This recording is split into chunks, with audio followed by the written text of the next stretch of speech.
Hello and welcome to this presentation on the Windsor Link Railway for Windsor residents. The Windsor Link Railway is a for-profit company which, if successful, will be the first private promoted railway for over 100 years. But it's not just about profit. The aims of the scheme are to bring social and economic benefit to Windsor as well as the surrounding region. I'm George Bathurst and the main promoter of the scheme. I started my career as a scientist working for the Admiralty Research Agency and going to sea with the Navy for submarine sonar trials. I moved to Hewlett-Packard about 15 years ago, but couldn't face living in Bracknell, so came to Windsor. Today my main job is providing webcams for day nurseries so that parents can see their children when they're at work, and we also provide the only fingerprint readers manufactured in the UK. I'm also a Windsor councillor, and one of my motivations for becoming a councillor was that I was told I couldn't get elected if I proposed radical schemes to improve the town. Even though I am now a councillor, I'm still doing this project in a private capacity because I believe that this is the best way for taxpayers. Now, on to trains. I'd like to start by addressing some of the misconceptions about the train services in Windsor. The first is that they're great in Windsor because we've got 2 stations, and surely that is better than having 1. Right? Wrong. It's not the number of stations you have that's important, but the services they provide. As this analysis shows, Windsor currently has the worst train services of any of the surrounding towns. Ascot, Slough, Staines, Bracknell, Maidenhead, Wokingham all have more routes, more trains per hour and more seats. Even though Windsor is not the biggest town, its services are still inferior to smaller towns such as Ascot. This goes some way to explaining why Windsor has such terrible traffic problems, which I'll return to later. Another thing that's often said is that Crossrail is coming and that will be transformational. Well, it will be a bit better for Windsor, but not much. As you can see from this table, the current average journey time from Windsor to London Paddington is 51 minutes. With Crossrail, that will reduce by 5 minutes and be about 20% less variable. Variability is the difference between the fastest and the slowest services, something which anybody who commutes back from Paddington in the evening will testify to the poor experience of waiting ages for the next train at Paddington or waiting whilst at Slough. Of course, if your destination isn't Paddington but Bond Street or anywhere on the new Crossrail route in central London, then your journey will be much quicker, but the benefit is in practice only felt once you're in London. So yes, Crossrail will make things a bit better for Windsor, but it won't be transformational. It's really a project for London.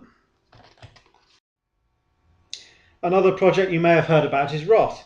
This stands for Western Rail Access to Heathrow. Won't this make a difference to Windsor? Well, again, not really. As you can see from this table, currently the average journey time by car to Heathrow Terminal 5 is 25 minutes. Of course, it's not practical to go by train at all at the moment, and the bus takes an average of 64 minutes and sometimes more than an hour and a half. If ROTH is built, the car will still be the fastest and most reliable way to get to Heathrow from Windsor. Business travellers are less cost sensitive, so will continue to use the car, but people on holiday will usually go in groups, and for 2 or more people it will still be cheaper to go by car. So unfortunately, again, ROTH will not help Windsor residents. As an aside, it's worth noticing that ROTH probably won't be much better for Slough or Maidenhead either. It will still be quicker and more reliable by car, as well as cheaper if you share. And of course, the ROTH scheme does nothing for places south of Heathrow, such as Ascot. Another thing that residents say is that Windsor may not be perfect, but we like it as it is. Let's just do nothing. Well, unfortunately, with the world changing around us, doing nothing does not result in nothing changing. And what are the consequences then of doing nothing? Firstly, it's worth noting that train services to Windsor are dramatically worse than they were 20 years ago. For example, you used to be able to get many trains from Windsor to Waterloo taking just 40 minutes. Today, you are lucky if you can get a train taking less than an hour. Paddington also used to have direct services to Windsor. The downgrades to service have been gradual but continuous, and it's likely that this trend will continue if we continue to do nothing, and I'll explain why. The line to Waterloo is currently at capacity. There is more demand than Network Rail can meet, and there is therefore competition for slots or train paths. Other towns desire those slots, and if we are not careful, we might lose out to one of them the next time the franchise is reconsidered. For example, BAA's AirTrack proposal for linking the airport to the southwest included taking the slots currently serving Windsor and redirecting them to Heathrow. This would have meant that Windsor would lose its direct services to Waterloo. Although BAA abandoned its plans for AirTrack, these have now been resuscitated by the Airports Commission, and so this threat is still live. On the other side, we have Slough Council. They recently proposed closing the train service to Windsor and replacing it with a tram.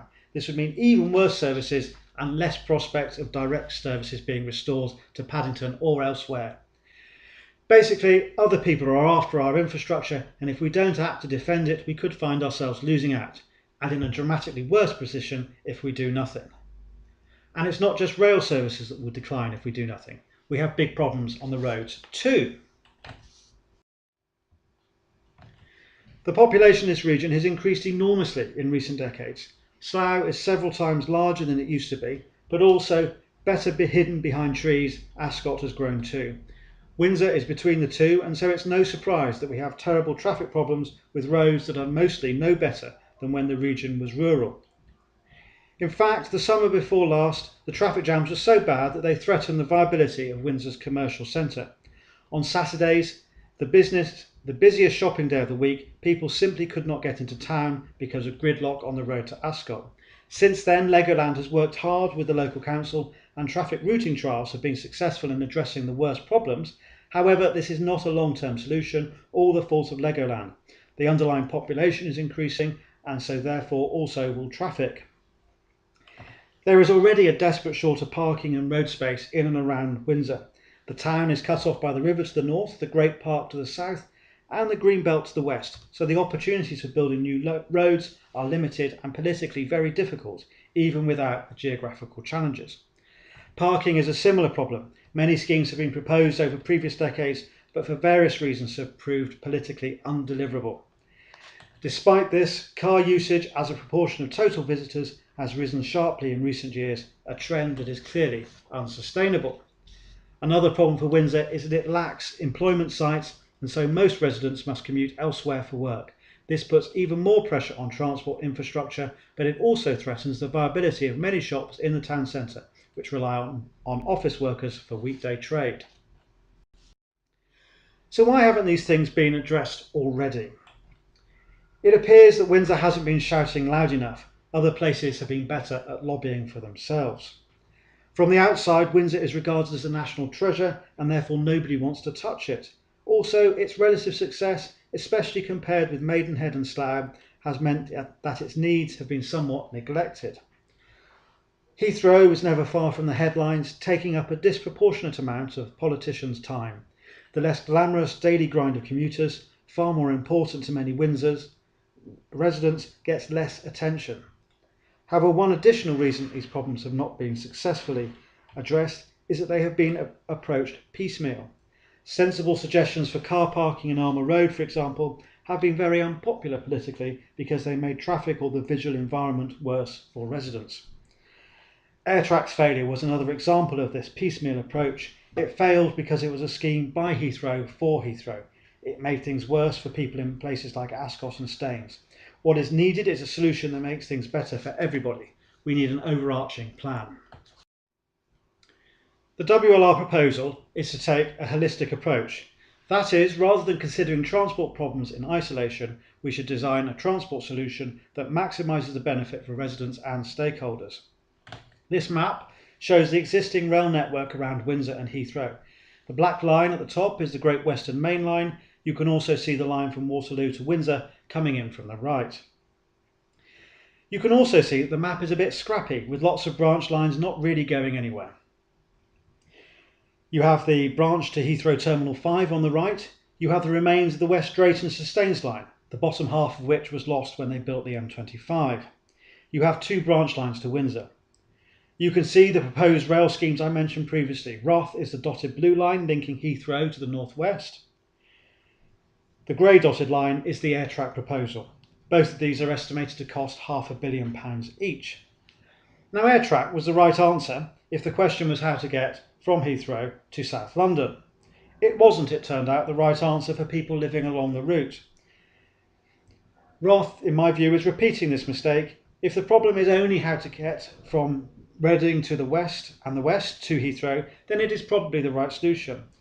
But if the problem is also how do you get people from local towns to Heathrow and to each other, then clearly it isn't the solution.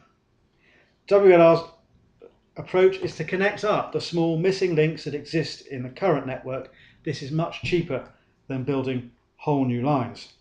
This has the happy consequence of making many more journeys possible, but instead of being prohibitively expensive, as railways usually are, it results in much better returns on investments because we're mostly just making better use of existing assets. As you can see in red, our first proposal is to link the lines in Windsor. Then we can link the branches nearer to Heathrow to provide the same solution for connecting Heathrow to the west, but at half the price. We've marked these as Phase 1 and Phase 2 for political reasons. WLR has been told that Phase 1 is in line with government policy and the rail industry supports it.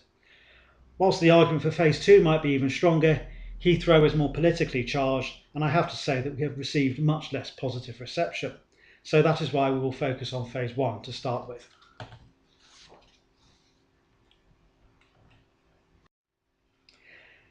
So how does this more joined up geographical map translate into train services?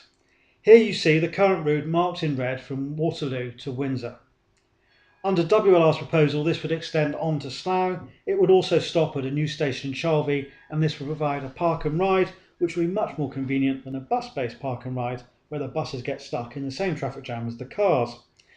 I've also shown on this map how Phase 2 would connect to Slough, Windsor and Guildford via Ascot, to Heathrow and even perhaps to HS2.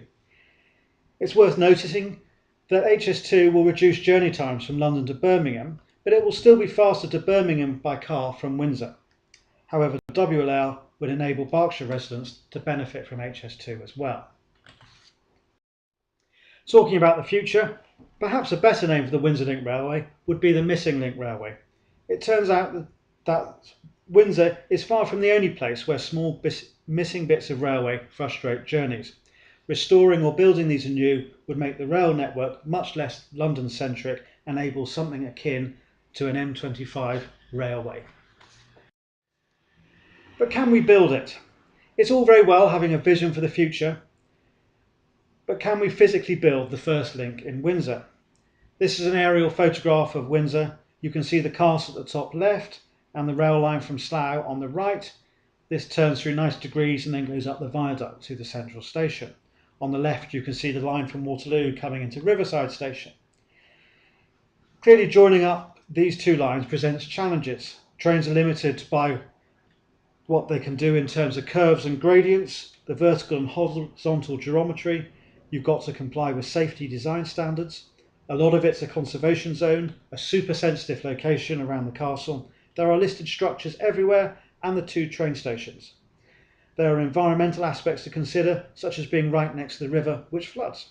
And there are more than you can see in this photograph. There's utilities and perhaps even important archaeology.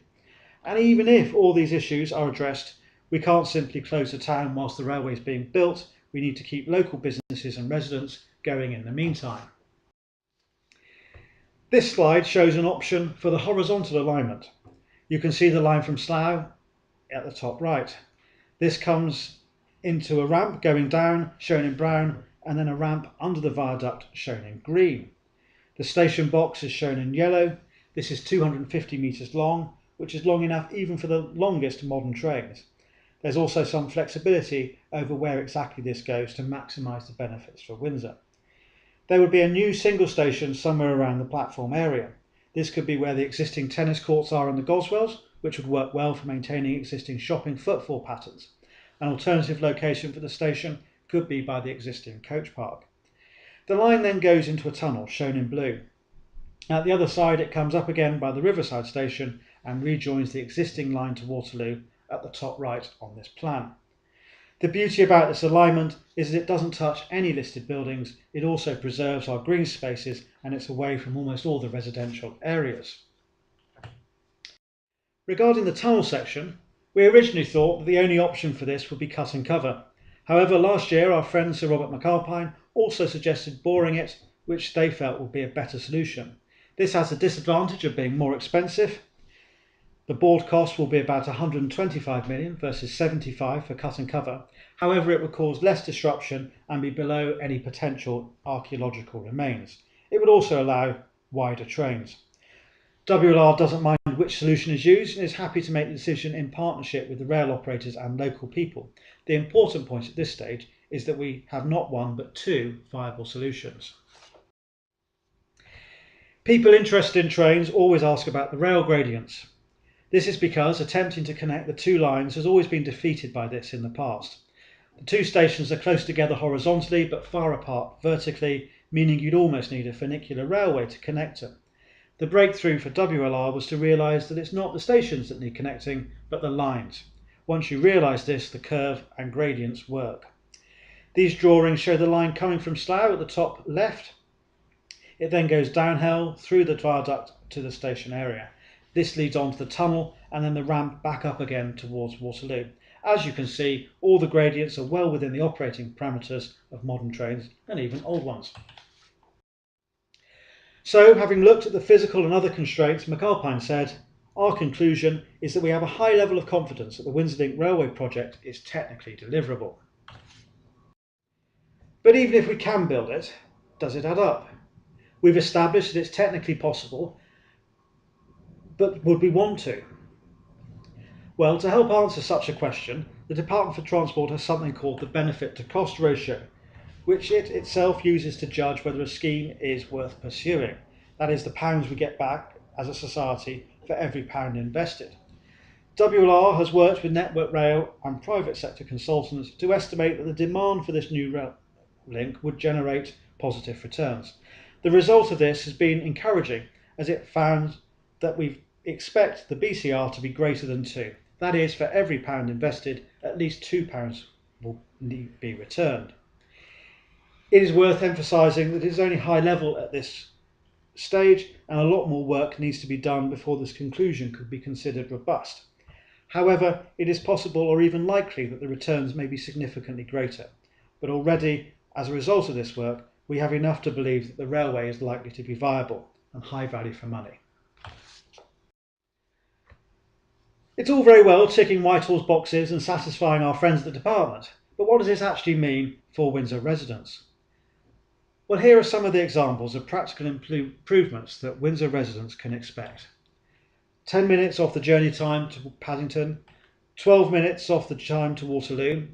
Many other journeys will be practical for the first time in decades. For example, Ascot to Windsor currently takes over an hour by train, and this will be at least halved, meaning that shoppers from Ascot will have a realistic alternative when there are bad traffic jams.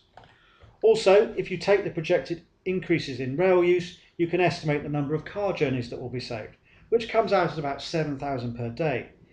This figure should be taken with a large pinch of salt, as it is difficult to predict, but it is clear there will be significantly reduced pressure on Windsor's roads.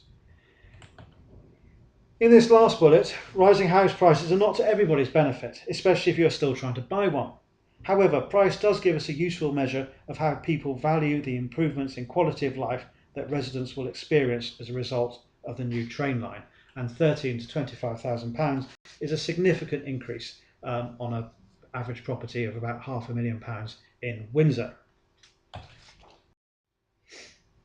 Now, we've established that the railway is physically possible, that it pays for itself, and that it brings benefits for residents.